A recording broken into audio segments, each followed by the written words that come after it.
ಲೋಕಸಮರ ಲೆಕ್ಕಾಚಾರ ವಿಶೇಷ ಚರ್ಚಾ ಕಾರ್ಯಕ್ರಮಕ್ಕೆ ಮತ್ತೊಮ್ಮೆ ಸ್ವಾಗತ.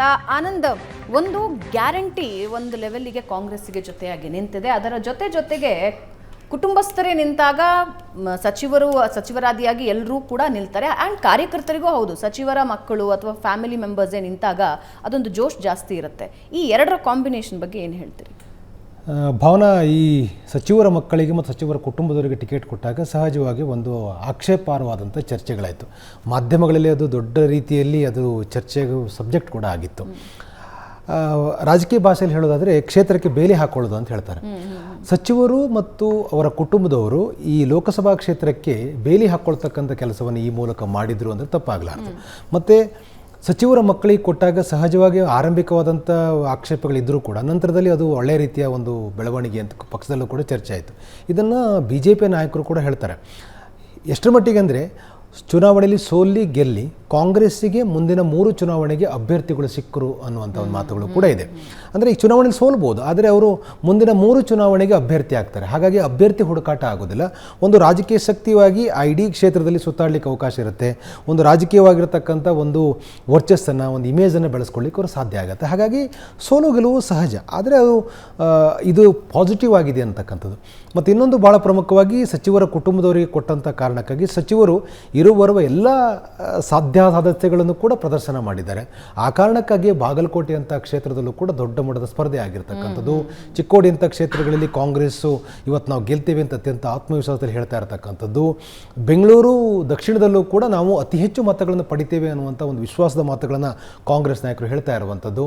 ಇವೆಲ್ಲ ಏನಂದರೆ, ಒಂದು ಕ್ಷೇತ್ರಕ್ಕೆ ಬೇಲಿ ಹಾಕ್ಕೊಳ್ತಕ್ಕಂಥ ಪ್ರಯತ್ನ ಅಷ್ಟೇ ಅಲ್ಲ, ಬದಲಾಗಿ ಗೆಲ್ಲಬೇಕು ಅಂತಕ್ಕಂಥ ಪ್ರಯತ್ನ ಮಾಡಿರ್ತಕ್ಕಂಥ ಇರುವ ಎಲ್ಲ ವ್ಯವಸ್ಥೆಗಳನ್ನು ಕೂಡ ಬಳಕೆ ಮಾಡಿಕೊಂಡು ಕ್ಷೇತ್ರದಲ್ಲಿ ಹೋರಾಟ ಮಾಡಿದರೆ ಸೋಲು ಗೆಲುವು ಏನೇ ಆಗ್ಬೋದು. ಆದರೆ ಇದು ಒಂದು ಉತ್ತಮವಾಗಿರ್ತಕ್ಕಂಥ ತೀರ್ಮಾನ ಅಂಥೇಳಿ ಇವತ್ತು ಕಾಂಗ್ರೆಸ್ನ ಆಂತರಿಕ ವರದಿಯಲ್ಲಿ ಕೂಡ ಭಾಳ ಪ್ರಮುಖವಾಗಿ ಪ್ರಸ್ತಾಪ ಆಗಿದೆ.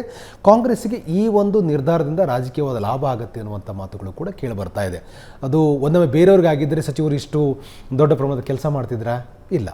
ಹಾಗಾಗಿ ತಮ್ಮ ಮನೆಯವ್ರನ್ನ ಗೆಲ್ಸ್ಕೊಳ್ಳೋಕ್ಕೆ ಎಲ್ಲ ರೀತಿಯ ಪ್ರಯತ್ನಗಳನ್ನು ಮಾಡ್ತಾರೆ. ಬಹಳ ಮುಖ್ಯವಾಗಿ ಚಿಕ್ಕೋಡಿ ಲೋಕಸಭಾ ಕ್ಷೇತ್ರದಲ್ಲಿ ಒಂದು ಮಗಳನ್ನು ಗೆಲ್ಸ್ಕೊಳ್ಳೋಕೆ ಇಡೀ ಕುಟುಂಬ ನಿಂತಿದೆ ಅನ್ನುವಂಥ ಮಾತುಗಳು ಕೂಡ ರಾಜಕೀಯ ಯಾವುದೇ ಪಕ್ಷದಲ್ಲಿರಲಿ ದೊಡ್ಡಪ್ಪ, ಚಿಕ್ಕಪ್ಪ, ಅಪ್ಪ ಎಲ್ಲ ಸೇರಿ ಕೆಲಸ ಮಾಡಿದ್ದಾರೆ ಅನ್ನುವಂಥ ಚರ್ಚೆಗಳು ಕೂಡ ಇದೆ. ಬೇರೆ ಬೇರೆ ಪಕ್ಷದಲ್ಲಿ ಇರ್ಬೋದು, ಸೈದ್ಧಾಂತಿಕವಾಗಿ ಬೇರೆ ಬೇರೆ ಭಿನ್ನ ಅಭಿಪ್ರಾಯಗಳಿದ್ರು ಕೂಡ ಕುಟುಂಬದ ಸದಸ್ಯ ಅಂತ ಬಂದಾಗ ಸಹಜವಾಗಿ ಎಲ್ಲ ಒಂದು ಕಡೆ ತಮಗೆ ಅರಿವಿಲ್ಲದ ಹಾಗೆ ಒಂದು ಪಾಸಿಟಿವ್ ಆಗಿರ್ತಕ್ಕಂಥ ಮೂವ್ಗಳನ್ನು ಮಾಡಿದ್ದಾರೆ ಅನ್ನುವಂಥದ್ದು ಕೂಡ ಇದೆ. ಹಾಗಾಗಿ ಚಿಕ್ಕೋಡಿಲಿ ಅತ್ಯಂತ ಆತ್ಮವಿಶ್ವಾಸದಲ್ಲಿ ಹೇಳ್ತಕ್ಕಂಥದ್ದು ನಾವು ಗೆದ್ದೇ ಗೆಲ್ತೀವಿ ಅಂತ.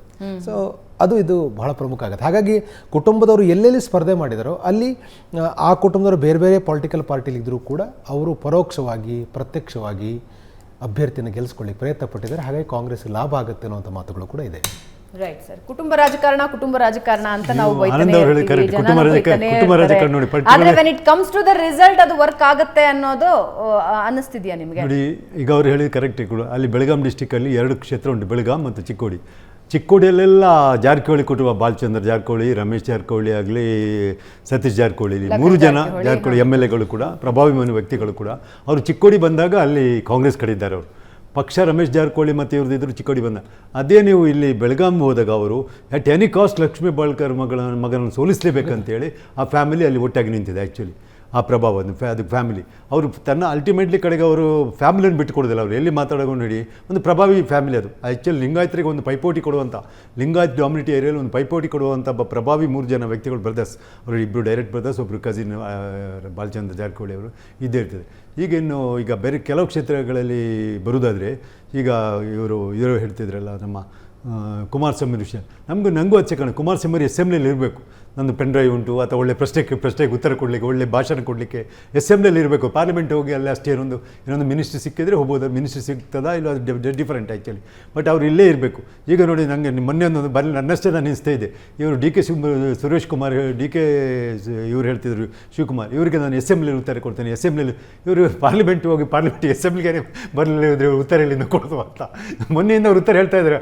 ಆನಂದ್ ಅಬ್ಸರ್ವ್, ಇವರು ಇದಕ್ಕೆ ಉತ್ತರ ನಾನು ಅಸೆಂಬ್ಲಿಯಲ್ಲಿ ಕೊಡ್ತೇನೆ. ಇವ್ರು ಗೆದ್ದು ಪಾರ್ಲಿಮೆಂಟ್ ಇವರಿಗೆ ಅಸೆಂಬ್ಲಿಯಲ್ಲಿ ಉತ್ತರಲ್ಲಿ ಕೊಡ್ತಾರೆ ಅಂತೇಳಿ ಮತ್ತೇನು ಮತ್ತೊಂದು ಕುತೂಹಲ.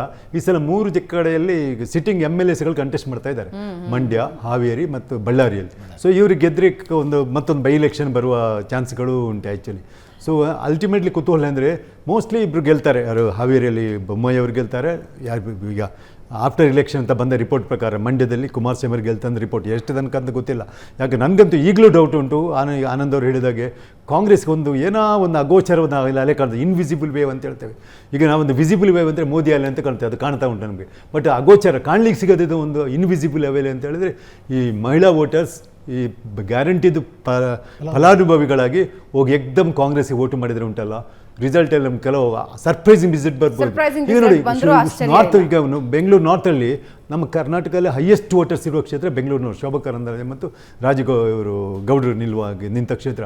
ಆ ಕ್ಷೇತ್ರದಲ್ಲಿ ಎಲ್ಲ ರಿಪೋರ್ಟ್ಗಳು ಹೇಳ್ತದೆ ಇತ್ತೀಚೆಗೆ ಬಿ ಜೆ ಪಿ ಸೋಲ್ತಾರೆ. ನನಗೇನು ಆಶ್ಚರ್ಯ ಆಗ್ತದೆ, ಬಿ ಜೆ ಪಿ ಇಟ್ಟು ಎನಿಕೋಸ್ ಯಾವ ಸೋಲ್ತಾ ಅಂತ. ಬಟ್ ಅಲ್ಲೊಂದು ಸೋಲಿಕ್ಕೆ ಅಂತ ಕಾರಣ ಎಲ್ಲ ಪ್ರಭಾವ. ಈಗ ಇವರು ನಮ್ಮ ಮಹಾಲಕ್ಷ್ಮಿ ಬಿಟ್ಟು ಗೋಪಾಲಯ್ಯ, ಅಶ್ವಥ್ ನಾರಾಯಣ್, ಮಲ್ಲೇಶ್ವರಂ, KR ಪುರ, ಬಸವರಾಜ್ ಇರುವ ವೆರಿ ಡಾಮಿನೇಟಿಂಗ್. ಏನೋ ಯಶವಂತಪುರದಲ್ಲಿ ಏನೋ ಆ ಕಡೆ ಈ ಕಡೆ ಹೋಗ್ತದೆ ಅಂತ ಹೇಳ್ತಾರೆ. ಬಟ್ ಅವ್ರಿಗೆ ಒಂದು ಪ್ಲಸ್ ಪೇನ್ ಇದೆ, ಪುಲ್ಕೇಶ್ ನಗರ ಅದಕ್ಕೆ ಸೇರಿಕೊಳ್ತದೆ. ಪುಲ್ಕೇಶ್ ನಗರದಲ್ಲಿ ಮಾತ್ರ ಅಲ್ಲಿ 1 ಲಕ್ಷ ಒಟ್ಟು ಲೀಡ್ ಬಂದರೂ ಆಶ್ಚರ್ಯ ಇಲ್ಲ ಯಾರಿಗೆ, ಕಾಂಗ್ರೆಸ್ ಕ್ಯಾಂಡಿಡೇಟಿಗೆ. ಯಾಕಂದರೆ ಅಲ್ಲಿ ನಿಮ್ಗೆ ಗೊತ್ತಿರ್ಬೋದು, ಲಾಸ್ಟ್ ಇಲೆಕ್ಷನ್ ಹೈಯೆಸ್ಟ್ ಲೀಡ್ ಇದಲ್ಲ, 2014 ಅಸೆಂಬ್ಲಿ ಇಲೆಕ್ಷನ್ ಅಲ್ಲ 2018 ಅಸೆಂಬ್ಲಿ ಇಲೆಕ್ಷನ್ ಹೈಯೆಸ್ಟ್ ಲೀಡ್ ತಗೊಂಡದ್ದು ಪುಲ್ಕೇಶ್ ನಗರ. ಮೊನ್ನೆನವರು 80 ಲೀಡ್ ಕೊಟ್ಟಿದ್ದಾರೆ. ಹೊಸ ಕ್ಯಾಂಡಿಡೇಟನ್ನು ಎಲ್ಲಿಂದ ಇಂಪೋರ್ಟ್ ಮಾಡಿಕೊಂಡು ಕೂತ್ಕೊಂಡ್ರೆ ಅಲ್ಲಿ 80 MLA ಎಲೆಕ್ಷನಲ್ಲಿ ಲೀಡ್ ಕೊಟ್ಟಿದೆ. ಸೊ ಅದೊಂದು ದೊಡ್ಡ ಅಡ್ವಾಂಟೇಜ್ ಉಂಟಲ್ಲ ಬೆಂಗಳೂರು ನಾರ್ತಲ್ಲಿ. ಈ ಸಲ ಬೆಂಗಳೂರು ಸೆಂಟ್ರಲ್ ಉಂಟಲ್ಲ, ಅದು ಒಂದು ಅಗೋಚರ, ಇನ್ವಿಸಿಬಲ್, ಗೊತ್ತೇ ಆಗೋಲ್ಲ. Last time difference margin of victory ಭಾರಿ ಕಮ್ಮಿ ಇತ್ತಲ್ಲ, ಒಂದು 40-50 ಸಾವಿರ ಇತ್ತಲ್ಲಿ ಇರುವ ರಿಜ್ವಾನ್ ಅಹಮದ್ ನಿಂತಿರುವಾಗ. ಬಟ್ ಈ ಸಲ ಒಂದು 3 ಸಲ ಅವ್ರು ವಿನ್ ಆಗಿ ಆಯ್ತು PCV. ಯಾಕೆ ಒಂದು ಬದಲಾವಣೆ ಕಾಣಬಾರ್ದು ಅಂತ ಉಂಟು. ಮತ್ತು ಆ ಕ್ಷೇತ್ರ ಏನು ಗೊತ್ತಾ, ಅತಿ ಶ್ರೀಮಂತಿರುವ ಕ್ಷೇತ್ರ ಅಲ್ಲ, ಎಲ್ಲ ಅಲ್ಲಿ ಮುಸ್ಲಿಂ ಡಾಮಿನೇಟೆಡ್, ಕ್ರಿಶ್ಚಿಯನ್ಸ್ ಎಲ್ಲರಿಗೆಲ್ಲ 3 ಜನ MLAಗಳು ಮುಸ್ಲಿಮ್ಸ್ ಇದ್ದಾರೆ ಆ ಕ್ಷೇತ್ರದಲ್ಲಿ. ಯಾರು ಜಮೀರ್, ನಮ್ಮ ಶಾಂತಿನಗರದ್ದು ಹ್ಯಾರಿಸ್, ಮತ್ತು ಶಿವಾಜಿನಗರದಲ್ಲಿ ರಿಜ್ವಾನ್, ಮತ್ತೊಂದು ಕ್ರಿಶ್ಚಿಯನ್ ಸರೋಜ್ ನಗರ ಯಾರು ಜಾರ್ಜ್. ಅಷ್ಟೆಲ್ಲ ಅದರಲ್ಲಿ ಪುನಃ 4 ಜನ ಮಿನಿಸ್ಟರ್ಸ್ ಇದ್ದಾರೆ. ಈ ಮಿನಿಸ್ಟರ್ ಗುಂಡೂರಾವ್ ಇರಲ್ಲ ಸೇರಿ 4 ಜನ ಮಿನಿಸ್ಟರ್ ಇರೋ ಕ್ಷೇತ್ರ. ಈ ಕ್ಷೇತ್ರವನ್ನು ಕರೆಕ್ಟಾಗಿ ಫೈಟ್ ಮಾಡಿ ಕ್ಯಾಂಡಿಡೇಟ್ ಅಷ್ಟೊಂದು ಎಗ್ರೆಸಿವ್ ಇರಲಿಲ್ಲ ಕಾಣಬೇಕು. ಬಟ್ ಅದಕ್ಕೆ ಗಮನ ಕೊಟ್ಟಿದ್ರೆ ಅಲ್ಲಿರೋ ಮತ್ತು ತಮಿಳಿಯನ್ಸ್ ಯಾವಾಗಲೂ ಅವರು BJPಗೆ ಫಾರ್ ಇರಲ್ಲ. ನಿಮ್ಗೆ ಗೊತ್ತಿರ್ಬೋದು, ತಮಿಳಿಯನ್ಸ್ ಆಲ್ವೇಸ್ ಫಾರ್. ಅವ್ರು ಸ್ವಲ್ಪ ಕಾಂಗ್ರೆಸ್ಗೆ ಆದರೂ ಫಾರ್ ಇರ್ತಾರೆ, BJP ಫಾರ್ ಇರಲ್ಲ. ತಮಿಳಿಯನ್ಸ್, ಮುಸ್ಲಿಮ್ಸ್, ಕ್ರಿಶ್ಚಿಯನ್ಸ್ ಡಾಮಿನೇಟೆಡ್ ಆದ ಬೆಂಗಳೂರು ಸೆಂಟ್ರಲ್ ಆಯ್ತಲ್ಲ. ಹಾಗಾಗಿ ಅಲ್ಲೊಂದು ಭಾರಿ, ಮತ್ತು ಕೆಲವರಿಗೆ ಹಿಂದೂಗಳು, ಮುಸ್ಲಿಂ ಕ್ಯಾಂಡಿಡೇಟ್ ಅಂತೇಳಿ ಹಿಂದೂಗಳು ವೋಟ್ ಹಾಕದೇ ಇರ್ಬೋದು ಕಾಂಗ್ರೆಸ್ ಕ್ಯಾಂಡಿಡೇಟ್ಗೆ. ಅದ್ರ ಮಧ್ಯದಲ್ಲಿ ಫಲಾನುಭವಿಗಳು, ಬಹುಶಃ ಬೆಂಗಳೂರು ಕ್ಷೇತ್ರದಲ್ಲಿ ಹೈಯೆಸ್ಟ್ ಈ ಗ್ಯಾರಂಟಿ ಫಲಾನುಭವಿಗಳು ಇದ್ದರೆ. ಮತ್ತು ನಿಮ್ಗೆ ದೊಡ್ಡ ದೊಡ್ಡ ಶಾಪ್ಗಳೆಲ್ಲ, ದೊಡ್ಡ ಮಾಲ್ಗಳಿಗೆಲ್ಲ ಭಾರಿ ಕಮ್ಮಿ. ಚಿಕ್ಕ ಪುಟ್ಟ ಅಂಗಡಿಗಳು, ನಿಮ್ಮ ಚಿಕ್ಕ ಪುಟ್ಟ ಹಣ್ಣಿನ ಅಂಗಡಿ, ಮಾಂಸದ ಅಂಗಡಿ, ಮೀನಿನ ಅಂಗಡಿ, ಅಥವಾ ಚಿಕ್ಕ ಪುಟ್ಟ repair, cycle repair, car repair, ಅಥವಾ ಕುಕ್ಕರ್ ರಿಪೇರಿ, ಇಂಥ ಅಂಗಡಿಗಳಂತ ಇರ್ಬೋದು. ಸ್ಮಾಲ್ ಟ್ರೇಡರ್ಸ್ ಇರುವಂಥದ್ದು. ಈ ಕ್ಷೇತ್ರದಲ್ಲಿ ಯಾವುದಕ್ಕೆ ನೋಡಿದರೆ ಯಾಕೆ ಹೇಳಿದ್ದೇನೆ ಅಲ್ಲೆಲ್ಲ ಫಲಾನುಭವಿಗಳು ಜಾಸ್ತಿ ಇರೋದು ಇದ್ರದ್ದು. ಸೊ ಅದೊಂದು ಚಾನ್ಸ್ ಉಂಟಲ್ಲ. ಈಗ ನಾವು ಲೆಕ್ಕಲ್ಲಿ ಇಲ್ಲದಿದ್ದರೂ ಬೆಂಗಳೂರು ಸೆಂಟ್ರಲ್ ನಮ್ಗೆ ಇವ್ಲು ಚಾನ್ಸ್ ಇದೆ. ಬ್ಯಾಂಗ್ಳೂರು ನಾರ್ತ್ ರೂರಲ್ಗಿಂತೂ ಬೆಂಗಳೂರು ಸೆಂಟ್ರಲ್ಲಿ ಚಾನ್ಸ್ ಜಾಸ್ತಿ ಅಂತ. ಬಟ್ ಅದೇ ಒಂದೇ ಎಂದಿದ್ರೆ ಹಿಂದೂಗಳು ಮುಸ್ಲಿಂ ಕ್ಯಾಂಡಿಡೇಟ್ ಅಂತ ವೋಟ್ ಹಾಕದೇ ಇರ್ಬೋದು. ಆದ್ರಿಂದಾಗಿ ಅಲ್ಲಿ ಕಾಂಗ್ರೆಸ್ PC ಮೋಹನ್ ಗೆಲ್ಲಬಹುದು. ಹೇಳಲಿಕ್ಕೆ BJP ಗೆಲ್ಲುವ ಸಾಧ್ಯತೆ ಇದೆ ಅಂತ ಹೇಳ್ತೀರಾ? ಈಕ್ವಲ್ ಚಾನ್ಸಸ್ ಇದೆ ಅಂತ ಹೇಳ್ತೀರಾ?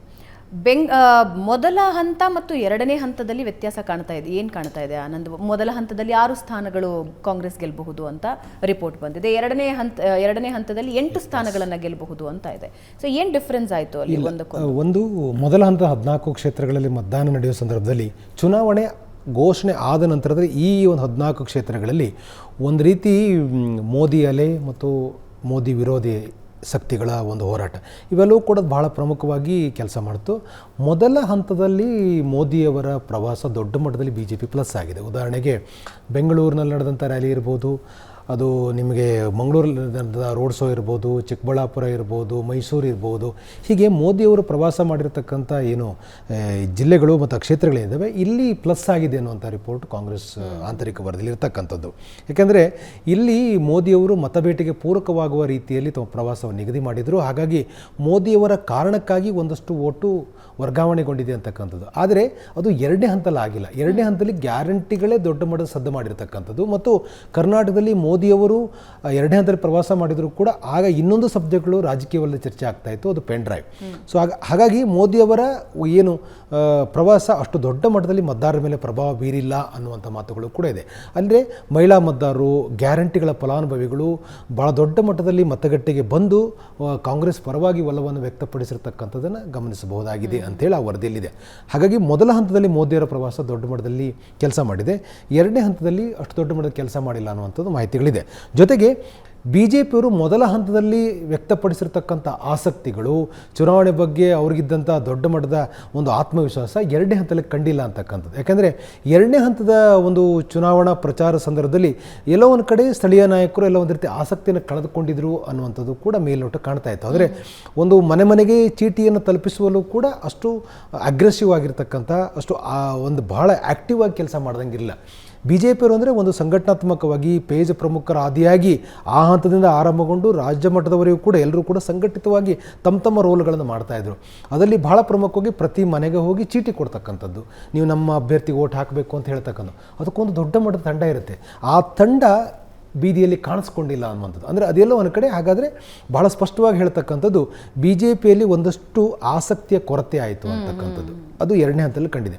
ಆದರೆ ಗ್ಯಾರಂಟಿಗಳ ಫಲಾನುಭವಿಗಳನ್ನು, ಮಹಿಳೆಯರನ್ನು ಹೆಚ್ಚು ಮತಗಟ್ಟೆಗೆ ತರುವಲ್ಲಿ ಕಾಂಗ್ರೆಸ್ ನಾಯಕರು ಯಶಸ್ವಿಯಾಗಿದೆ. ಆ ಕಾರಣಕ್ಕಾಗಿ ಕಾಂಗ್ರೆಸ್ಗೆ ಎರಡನೇ ಹಂತದಲ್ಲಿ ಗೇನ್ ಆಗ್ತಾ ಇದೆ, ಫಸ್ಟ್ ಹಂತದಲ್ಲಿ ಯಶಸ್ವಿ ಆಗಿದೆ. ಅದರಲ್ಲೂ ಮುಖ್ಯವಾಗಿ ಬೆಂಗಳೂರು ನಗರದಲ್ಲಿ ಇರ್ತಕ್ಕಂಥ 3+1 ಒಂದು 4 ಕ್ಷೇತ್ರಗಳಲ್ಲಿ ಮೋದಿಯವರ ಪ್ರಭಾವ ದೊಡ್ಡ ಮಟ್ಟದಲ್ಲಿ ಆಗಿರುವಂಥ ಕಾರಣಕ್ಕಾಗಿ ಬಿ ಜೆ ಪಿಗೆ ಮತ ವರ್ಗಾವಣೆ ಆಗಿದೆ ಅನ್ನುವಂಥದ್ದು ಕೂಡ ಪ್ರಸ್ತಾಪ ಆಗಿದೆ. ಹಾಗಾಗಿ ಕಾಂಗ್ರೆಸ್ಗೆ ಇಲ್ಲಿ ಸ್ವಲ್ಪ ನೆಗೆಟಿವ್ ಆಗಿದೆ ಈ ಮೊದಲ ಹಂತಗಳಲ್ಲಿ. ಇದರ ಜೊತೆಗೆ ಬಿಜೆಪಿಯಲ್ಲಿರುವಂತಹ ಒಳ ವೈಮನಸ್ಸುಗಳೇನಿದೆ, ಒಳ ರಾಜಕೀಯ ಏನಿದೆ, ಸ್ಯಾಬುಟ್ಯಾಜ್ಗಳೇನಿದೆ, ಒಬ್ಬರನ್ನ ತುಣಿ ನಾನು ಎದೊಳ್ತೀನಿ, ಇನ್ನೊಬ್ಬರನ್ನ ತುಣಿ, ಇದು ಟಿಕೆಟ್ ನೀಡೋದ್ರಲ್ಲೂ ಕೂಡ ಬಹಳಷ್ಟು ಗೊಂದಲಗಳನ್ನು ಸೃಷ್ಟಿ ಮಾಡ್ತು. ಟಿಕೆಟ್ ನೀಡಿದಾಗ ಹಲವು ಅಸಮಾಧಾನಗಳು ಹೊರಗೆ ಬಂದವು. ನಾಯಕರು ನನ್ನ ಪ್ರಕಾರ ಕೆಲವೊಬ್ಬರು ಅಲ್ಲಲ್ಲೇ ಸೈಲೆಂಟ್ ಆಗೋದ್ರು, ಪ್ರಚಾರಕ್ಕೆ ಹೋಗಬೇಕಾದವರು ಸೈಲೆಂಟ್ ಆದರು. ಇದೆಲ್ಲವೂ ಕೂಡ ಕಾಂಗ್ರೆಸ್ಸಿಗೆ ಪರೋಕ್ಷವಾಗಿ ವರ್ಕ್ ಆಗಿದೆ. ಇನ್ನೊಂದು ಬಹಳ ಮುಖ್ಯವಾಗಿ ಬಿಜೆಪಿಯ ಅಭ್ಯರ್ಥಿಗಳ ಆಯ್ಕೆಯಲ್ಲಿ ಅಂದರೆ ಕೆಲವರು ಟಿಕೆಟ್ ತಪ್ಪಿಸುವಂತ ವಿಚಾರದಲ್ಲಿ ದೊಡ್ಡ ಸದ್ದು ಮಾಡಿರೋದು ಈ 14 ಕ್ಷೇತ್ರಗಳಲ್ಲಿ. ಬರ್ತೀನಿ ನಾನು ಅದೇ ವಿಷಯನ ತಗೊಂಡು ನಾನು ಚರ್ಚೆನ ಮುಂದುವರಿಸ್ತೀನಿ. ಬಿಜೆಪಿಯ ಎಡವಟ್ಟುಗಳು ಕಾಂಗ್ರೆಸ್ಗೆ ಯಾವ ರೀತಿ ಪ್ಲಸ್ ಆಗೋ ಸಾಧ್ಯತೆ ಇದೆ ಅನ್ನೋದ್ರ ಬಗ್ಗೆ ಮಾತಾಡೋಣ ಚಿಕ್ಕ ಬ್ರೇಕ್ ಆದ್ಮೇಲೆ.